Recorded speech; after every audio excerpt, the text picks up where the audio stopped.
সিরিয়ায় আহমেদ আল শারার শাসনকাল শুরু হওয়ার পর থেকেই যুক্তরাষ্ট্রের সঙ্গে বৈরী সম্পর্ক ধীরে ধীরে শিথিল হতে শুরু করে। সেই ধারাবাহিকতায় সাবেক প্রেসিডেন্ট বাশার আল আসাদের শাসনামলে সিরিয়ার উপর যেসব অর্থনৈতিক নিষেধাজ্ঞা জারি করেছিল যুক্তরাষ্ট্র, সেগুলো স্থায়ীভাবে প্রত্যাহার করে নিয়েছে মার্কিন কংগ্রেস।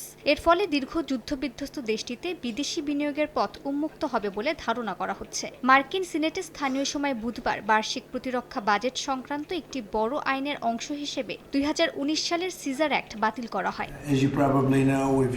এর আগে প্রতিনিধি পরিষদে অনুমোদনের পর সিনেটে আইনটি পাশ হয় 77 বনাম 20 ভোটে। এটি এখন প্রেসিডেন্ট ডোনাল্ড ট্রাম্পের স্বাক্ষরের অপেক্ষায় রয়েছে। নতুন সিরীয় নেতৃত্বের মিত্র সৌদি আরব ও তুরস্কের অনুরোধে ট্রাম্প এর আগে দুবার নিষেধাজ্ঞা সাময়িকভাবে স্থগিত করেছিলেন। ওয়াশিংটনের নিষেধাজ্ঞা প্রত্যাহারের সিদ্ধান্তে সন্তোষ প্রকাশ করেছে দামেস্ক।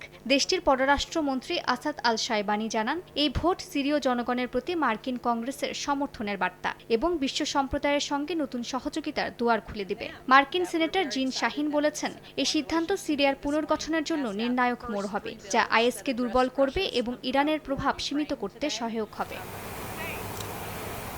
ডেলাওয়ারের ডোভার এয়ারফোর্স বেসে বুধবার সিরিয়ায় নিহত 2 মার্কিন সেনা ও এক দোভাষীর মরদেহ গ্রহণ অনুষ্ঠানে অংশ নেন প্রেসিডেন্ট ট্রাম্প। নিহতদের পরিবারগুলোর সঙ্গে ব্যক্তিগতভাবে সাক্ষাৎ করেন ট্রাম্প। মার্কিন সমর দফতরের তথ্য মতে আইএস সংশ্লিষ্ট এক বন্দুকধারীর হামলায় সিরিয়ার পালমিরায় এই প্রাণহানি ঘটে। এই হামলার পর দাঁত ভাঙা প্রতিশোধের হুঁশিয়ারি দেন ট্রাম্প। তবে একই সঙ্গে তিনি স্পষ্ট করেন, সিরিয়ার নতুন সরকার নয়, বরং ইসলামিক স্টেট বা আইএস এই হামলা চালিয়েছে।